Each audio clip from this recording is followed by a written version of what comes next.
41장 10절입니다. 이사야 41장 10절 말씀 우리 함께 읽겠습니다.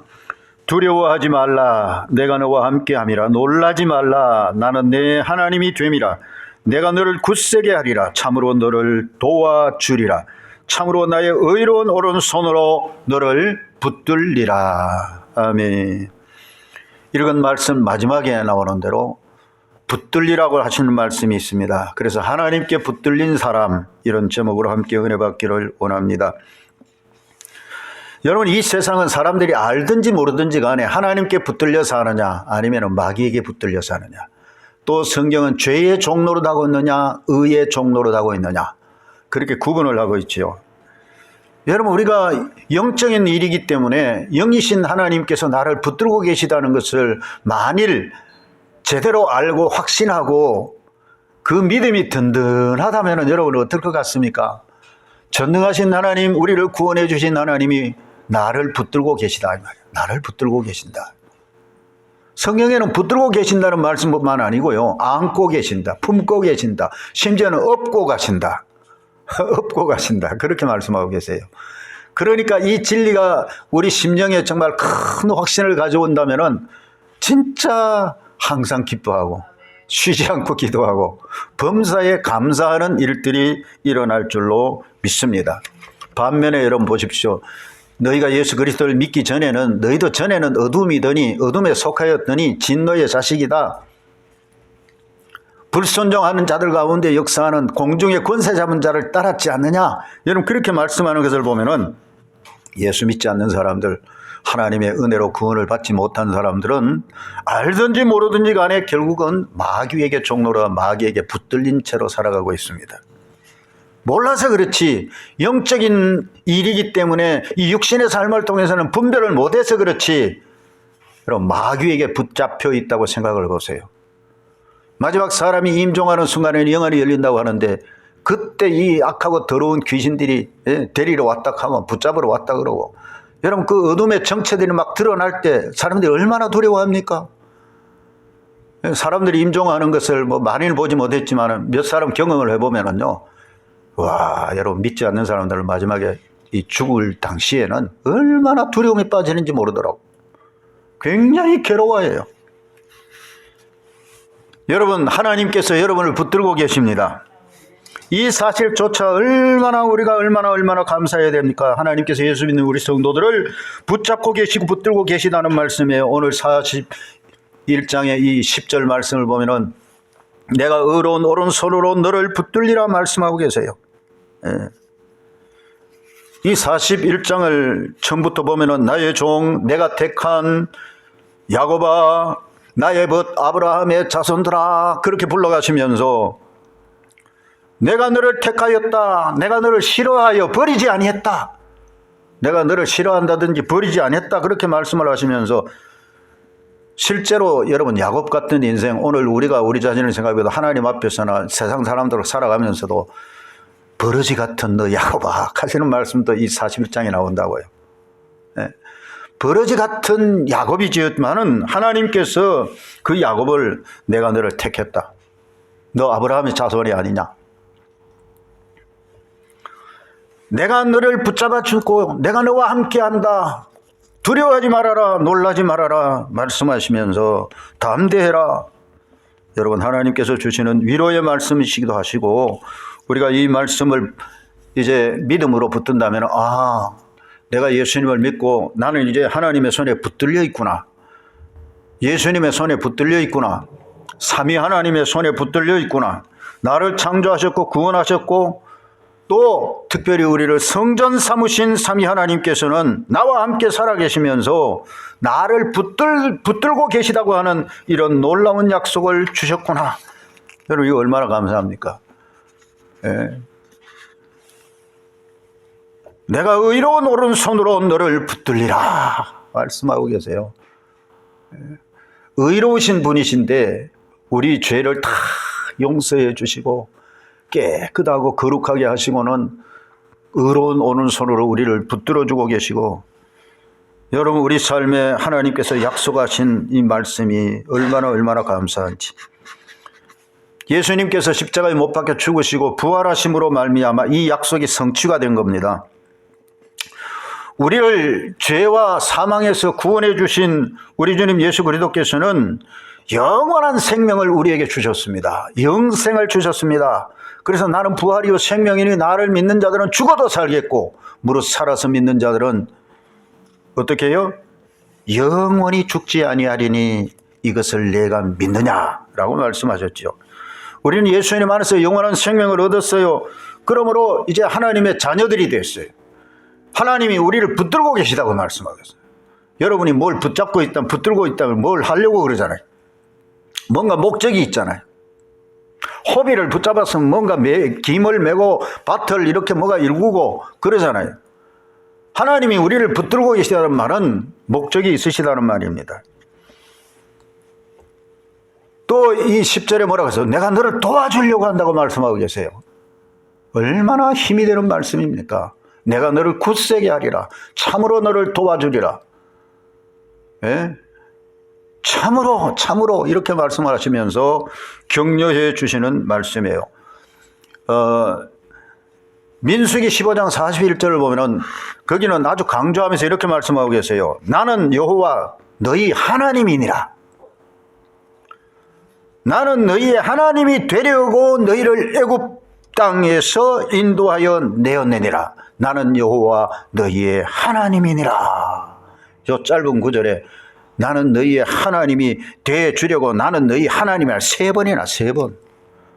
나는 너희의 하나님이라. 나는 너희의 하나님이 돼 주려고 너희를 애굽 땅에서 인도하여 냈느니라. 나는 너희의 하나님이니라. 나는 여호와 너희의 하나님이라. 여러분 짧은 구절에서요 세 번이나 너희 하나님이라 이렇게 말씀하고 있어요. 여러분 그 하나님이 바로 우리를 붙들고 계시다는 사실입니다. 아까도 말씀을 드렸지만은 성경은 그냥 붙들고만 있다고 말씀하지 아니하시고 우리를 안고 계시고 우리를 업고 계시고 우리를 품고 계시다고 말씀하고 계세요. 이렇게 크고 놀라운 은혜를 베풀어 주신다는 것입니다. 사실 여러분을 붙잡아 주는 사람이 누가 있다, 내 뒤엔 백이 있다 이런 말 하지 않습니까? 그런데 하나님이 나를 붙들어 주고 계시다는 거예요. 하나님이 나의 백이 되신다는 거예요. 만일 여러분 하나님이 나 붙들고 계시다는 것을 모르면은 누구든지 사람은요 자기 손에 뭐 잡혀 있느냐, 자기 눈에 뭐가 보이느냐 거기에 집중할 수밖에 없어요. 뭔가 마음이 놓여야 되니까. 그런데 하나님이 나를 붙들고 계시단 말이에요. 정말 감격스러운 일이요, 정말 위로가 되는 일입니다. 누구에게 붙들려 있는 줄도 모르고 그냥 내가 내 힘으로만 사는 줄로 알고 살아가고 내가 이렇게 해야 뭐가 될 줄로만 알고, 예? 그렇게 사람들이 주로 살아가고 있습니다만은 예수님을 믿고 성경을 읽고 또 우리가 예배를 드리고 성령으로 감동을 받으면서 깨달음을 주시니까 뭔가 깨달아지는 게, 야, 내 배후에는 하나님이 계시는구나. 하나님께서 나를 붙들고 계시는구나. 하나님이 나를 보호해 주시는구나. 심지어는 예수님이 이 땅에 왜 오셨는가? 여러분 에베소서 4장에 보면은 여러분 4장에 우리 예수님께서 어떤 일을 행하시는가를 아주 강조하면서 이렇게 말씀하고 계세요. 4장 8절에 보면 그가 위로 올라가실 때에 사로잡혔던 자들을 사로잡으시고 사람들에게 선물을 주셨단 말이에요. 사로잡혔던 자들을 사로잡으시고. 마귀에게 사로잡혀 살던 사람들을 예수님이 사로잡아 버리셨다. 그 말씀이에요. 그러므로 우리는 하나님께 붙들려 있는 자가 되고 만 것입니다. 이 사실을 깨달았던 사도 바울은 내가 이미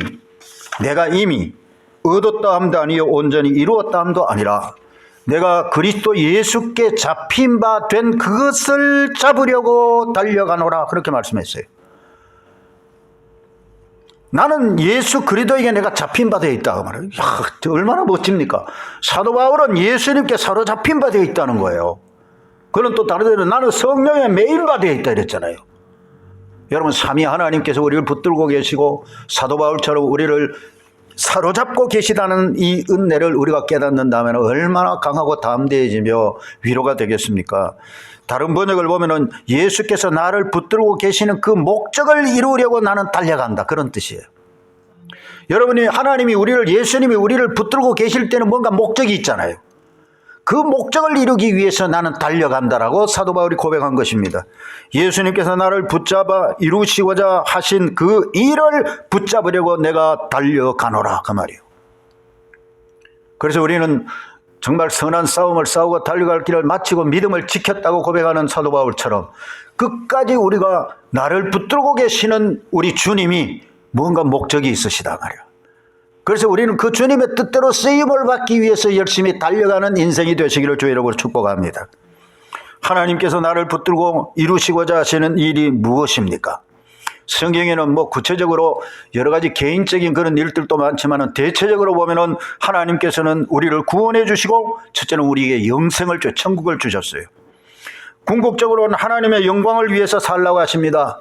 먼저 그의 나라와 의를 구하라고도 말씀하셨습니다. 그런가 하면 에베소 2장 10절에 보면 선한 일을 위하여 우리를 구원해 주셨다고 말씀하고 계세요. 선한 일을 위하여. 그러니까 이 땅에 살아가면서 우리는 어찌든지 나를 붙들고 계시는 하나님의 뜻대로 선한 일을 이루기 위해서 힘쓰고 애써야 되는 것이고, 그것도 주님께서 친히 지혜를 주시고 능력을 주시고 함께 하실 줄 믿고 성령의 가르치심과 인도하심이 필요한 줄도 알고 성령으로 충만한 가운데 우리는 믿음으로 살아가면 되는 것이다 그 말이에요. 두려워하지 말라, 내가 너와 함께함이라. 놀라지 말라, 나는 내 하나님이 됨이라고 말씀하셨잖아요. 내가 너를 굳세게 하리라. 참으로 너를 도와준다. 참으로 나의 의로운 오른손을 너를 붙들리라. 여러분, 모든 순간 모든 일에 나는 여호와 너희 하나님이니라 그 말씀입니다. 그러니까 함께 하시고 굳세게 해주시고 도와주시고 붙들고 계시는 주님의 뜻을 이루기 위해서 우리가 기도하는 거죠. 그래서 성경은 범사에 감사하라, 쉬지 말고 기도해라, 항상 기뻐하라고 하시는 말씀. 왜? 항상 주님은 우리를 붙들고 계시니까. 그것을 깨달으면 행복한 거죠. 그래서 범사에 주시는 하나님의 약속들이 성경에 보면 여러 군데 여러 가지가 나와요. 범사에 주시는 하나님의 약속. 잠언 3장 8절 보면 너는 범사에 그를 인정하라, 그리하면 그가 내 길을 지도해 주시리라고 말씀하셨어요. 디모데후서 2장 7절에 보면 내가 말하는 것을 생각해 봐라. 주께서 범사에 내게 총명을 주시리라 이랬어요. 야, 얼마나 감사합니까? 여러분, 범사에 하나님이 총명을 주시겠다고 약속하셨어요. 내 길을 지도해 주시고 내게 총명을 주시고, 창세기 24장 1절에는 아브라함이 나이가 많고 늙었고 여호와께서 그의 범사에 복을 주셨더라. 여러분, 범사에 우리를 붙들고 계시는 하나님이시기 때문에 범사에 복을 주시는 분이십니다. 에베소 4장 15절은 범사에 그에게까지 자랄지라 말씀하시면서 그는 머리니 곧 그리스도라 했어요. 여러분, 우리가 하나님이 붙들고 계시는 동안에 어느 정도로 살아야 되느냐. 자녀가 부모의 품속에서 부모가 붙잡아주고 안아주고 품고 사랑하는 가운데서 자녀들이 어떻게 자라야 됩니까? 장성한 분량에까지 자라야 되잖아요. 그런데 우리는 예수 그리스도에까지 자라야 된다고 말씀하고 계시는 거예요. 여러분, 우리 하나님께서 창세기로부터 요한계시록까지 하나님께 속한 자들, 하나님께로부터 난 자들, 구원받은 자들, 하나님이 택하신 백성들을 어떻게 하십니까? 항상 내가 너희들과 함께하고 있다. 내가 너희 하나님이 되어주려고 한다. 그러니까 두려워하지 마라. 놀라지 마라. 내가 너를 굳세게 해주리라. 참으로 도와주리라. 참으로 나의 의로운 손은 너를 붙들리라 하시는 이 말씀대로 항상, 여러분, 항상 그렇게 누구에게든지 그렇게 하고 계시는 거예요. 그걸 깨닫고 온전히 주님 바라보고 믿음으로 맡긴 사람들에게는 하나님께서 그것을 나도 그를 사랑하여 그에게 나타내리라고 말씀하셨지 않습니까? 하나님의 사랑이 거기에서 온전히 나타나는, 약한 데서 내 능력이 온전하여 짐이라. 예? 그러니까 사도 바울 같은 사람은 육체의 가시, 이 사탄의 가시가 자기 몸에 질병이 있는데도 불구하고 3번이나 기도했지만 하나님께서는 약한 데서 내 능력이 온전하여 진다라고 말씀한 거죠. 구약 시대로 보면은 그 요셉을 생각해 보십시오. 요셉이 형들의 미움을 받고 그래서 결국 팔려가서 그 노예 상인이죠. 노예 상인이 이제 요셉을 애굽 왕 바로의 친위 대장이었던 보디발의 집에 팔아버렸어요.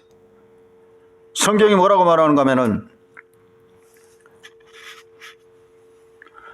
보디발이 요셉을 딱 보니까 이거 보통 사람이 아니네. 그래서 성경이 이렇게 말하고 있어요. 여호와께서 요셉과 함께 하심을 보며 그의 범사에 형통케 하심을 보았다 이랬어요.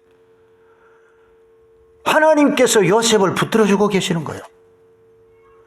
그것을 보디발이 보았다는 것입니다.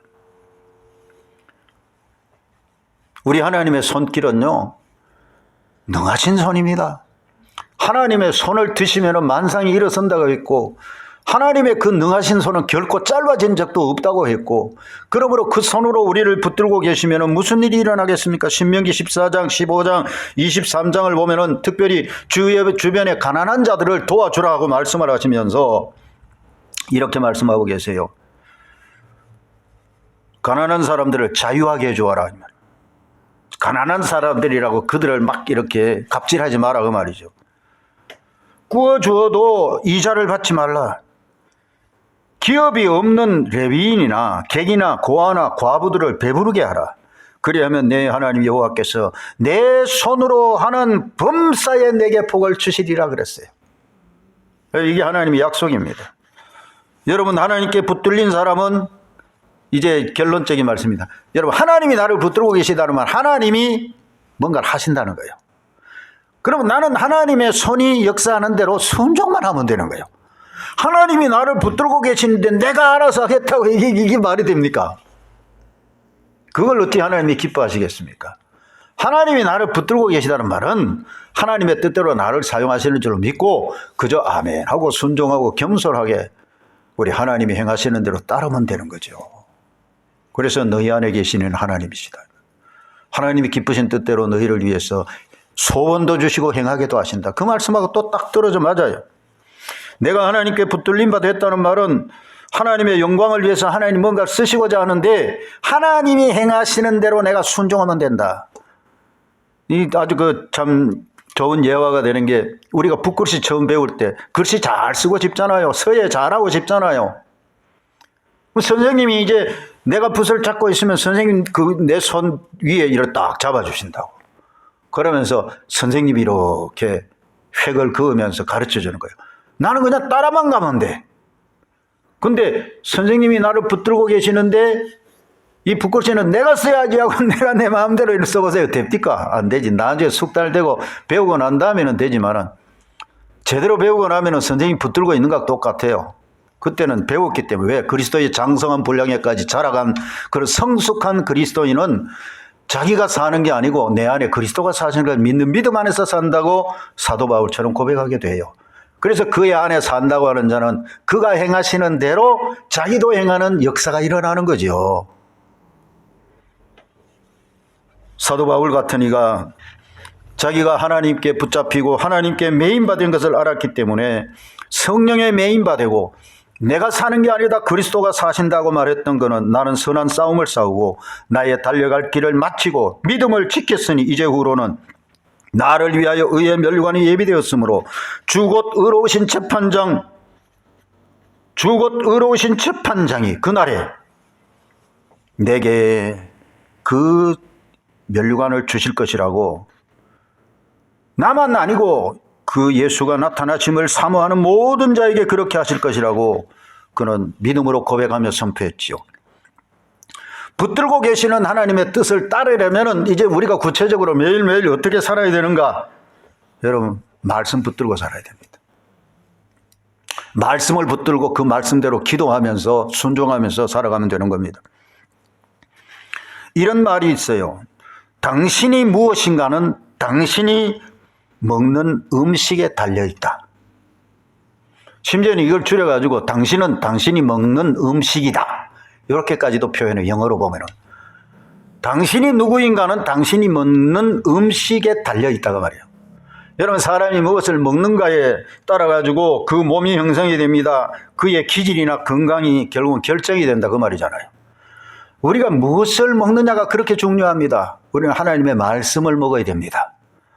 하나님의 은혜와 사랑과 평강을 먹고 특별히 하나님께서 우리에게 주시는 말씀을 얻어먹어야 돼요. 예레미야는 내가 여호와의 말씀을 얻어먹었사오나 그랬어요. 말씀을 얻어먹으니까 기쁘기는 기쁜데 그가 백성들 앞에 하나님의 말씀을 선포하는 데는 막 괴로웠다. 왜? 하나님의 말씀대로 선포하는데 백성들은 듣지 않으니까. 그래서 여호와께 말씀을 내가 얻어먹었사오니 내 마음은 기쁘고 즐거우나 그랬어요. 여러분, 하나님의 말씀을 먹는 사람은요 기쁩니다. 즐거워집니다. 하나님의 말씀은 곧 영이요 생명이라고 했지 않습니까? 그러니 영의 말씀, 생명의 말씀을 받아먹고 그 말씀대로 우리가 살아가면 우리의 기질과 우리의 건강과 우리의 삶은 하나님께 영광을 돌리는 것이 되는 거예요. 2022년도에 하나님의 말씀을 날마다 먹고 그 말씀을 붙들고 기도하고 그 말씀대로 순종함으로 말미암아 나를 붙들고 계시는 하나님의 뜻을 이루고 하나님의 영광을 이루는 저와 여러분이 되시기를 주님의 이름으로 축복합니다. 기도하십시다. 좋으신 아버지 감사합니다. 우리를 붙들고 계시다고 말씀하시니 감사합니다. 우리를 도와주시고 굳건하게 하심을 감사합니다. 우리 하나님이 되시니 두려워하지 말라, 놀라지 말라, 함께 하신다 하시니 감사합니다. 이 2022년이 주의 뜻을 이루고 주의 영광을 위해서 우리가 복된 인생을 살아가게 하여 주옵소서. 우리를 그리스도 예수 안에서 택하시고 구원하시고 영생의 복을 주시고 성전 삼으시고 성령이 거하시며 충만히 역사하시니 감사합니다. 모든 영광을 받으시옵시고 두려워하지 않게 하소서, 놀라지도 않게 하소서, 염려 근심 걱정 불안하지 않게 하소서. 주님께 온전히 의탁하고 주님과 함께 동행하는 우리 모두가 되게 하여 주옵소서. 예수님의 이름으로 기도하옵나이다. 아멘.